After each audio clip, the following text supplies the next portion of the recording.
Talk about the Super Falcons now. That one always makes me smile. And the Super Falcons, they will be playing South Africa tomorrow in the semi-finals of the ongoing African Women's Cup of Nations. Tayo, let's talk about that game against Kenya. Then I wasn't so sure I was going to end in the quarterfinal, in the last group game. But it wasn't so sure in terms of the goals. Yeah. Tally, yes. But you knew they were going to win. Yeah, you knew it was going to be a four. Yeah. Was fair enough. Fair enough. Just want to spell Kenya. I mean, it was all about, you know, just winning and topping the group. Yeah, and that's exactly what it did, and that's why they remain in limbo, and that's why they will be welcoming South Africa for this semi-final clash. In all, Austin, it's been a decent tournament, right. But this is where the real test starts, when you get to the championship rounds. In the semis now, you just won, you know, one round away. Yes, I mean, she's just chilling. She's had it so easy, you know, in the group stage, you know, scoring goals as if it's going out of fashion. So I'm not surprised there. But the real test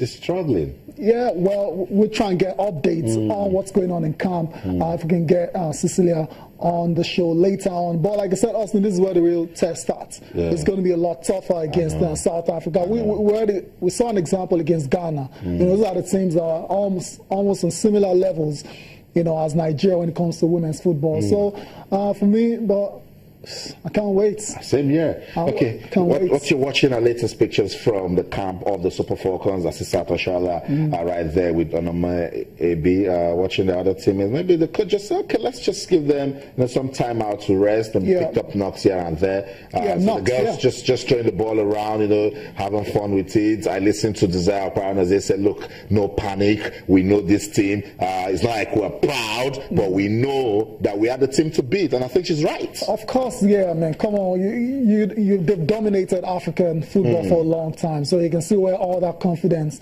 is coming from. As long as they don't get cocky, as long as they don't get too complacent, then they have a very good chance of retaining this particular title, although it's going to be very difficult if you want to consider who's in the other side of the draw. That's Cameroon and Ghana. Those Cameroon obviously playing in front of their own fans, you know, extra motivation. Ghana, we know what they're capable of already. We played them in the group stage and it ended 1-1. And Cecilia described it as Ghana bullying Nigeria in that one. So it's not going to be easy at all. And talking about Desire Barnazé, I mean, she hasn't started in the last couple of games, and she came on and scored in the last game against Kenya. I wonder what Coach Florence Magbemi, you know, might have in store for her this time around, now that we're in the knockout stage, because there are people out there, there are pundits out there that still believe that she is still, you know, basically you know, main target man. I mean, Asel Shola scores a lot of goals, but she's not proper, you know, target woman. That's what I was trying to say last week, that this is a complete team. This is a team of quality players everywhere. And Ngozi Okobi actually, you know, confirmed that when she scored that rocket stunner of a goal against Kenya. So that's good of the competition so far.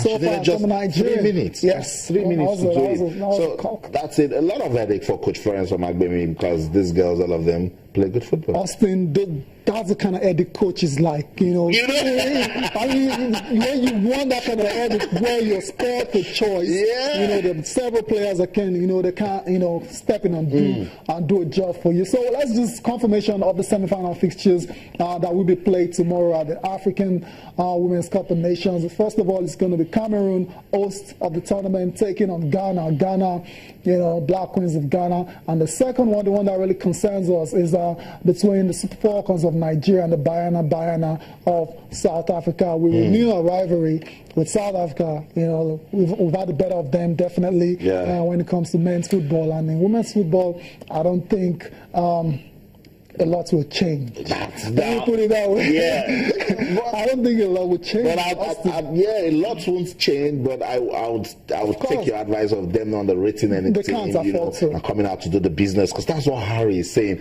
on Twitter. We got your message. Thank you for talking to us. Keep them coming. He says Falcons have to keep their heads down because Bayana, they have a more tactically stronger position than group opponents. Of course. There you go. He's very spot on there. He's very spot on. The South Africans have improved over time.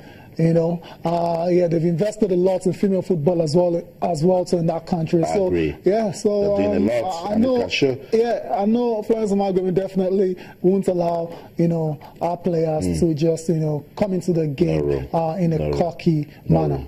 Okay, Tunde Sulaiman also says, at the game with the Bayana, we'll be tough. Our girls are quite slow at the moment, but I see us winning. I don't know about being slow, but that's good advice to let them know that Bayana, they're a tough side. Very important. Yeah, very important. Okay, so that's it. We're trying to establish connection with Cecilia Morogbe. She's at the camp of the Super Falcons in Cameroon. They're getting ready for their semi-final game against the Bayana of South Africa. South Africa on the outside, they have been very impressive. Cameroon also, the hosts, they're doing so well. They'll be playing Ghana tomorrow. It's all about women's football, and we love it. So, Tyrell, right now it's all about the Nigerian Football Federation looking at ways we can consolidate from this competition, particularly if we win.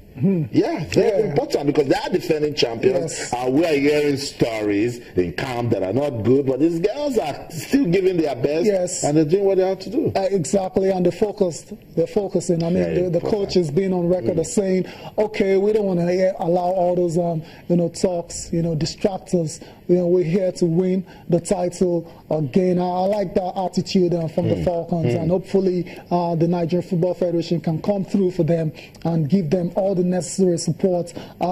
Seriously though, us winning the Africa Cup of Nations is not a big deal for Nigeria. Again, they've won it multiple times now. Like it's for, really, for the ladies. Yeah, for the ladies. Yeah, that's what I mean. For the ladies, I mean, they've been so dominant. So we're just waiting to take that next step. That's on the world stage. I mean, USA 99 is a long time ago. That was Nigeria's best performance ever at the World Cup for the Super Bowl. You remember, right? That was the golden era. I didn't even think about it that we've not gone to the last 2 editions of the Olympics. So that tells you there's a problem there. So the NFF, you know, it has to be a concerted effort. Everyone has to contribute, you know, to take female football to the next level. Don't let them feel like they're second fiddle. Don't let them feel like they're being abandoned, that the only time they must, you know, do something is when they have to do it for the country. You know what? Let's listen to Ngozi Okobi. She's saying it's clearly, we're not a proud team, but we know that we are the team to beat. Let's go to Cameroon, sports fans. We'll be right back. Don't go anywhere. Stay.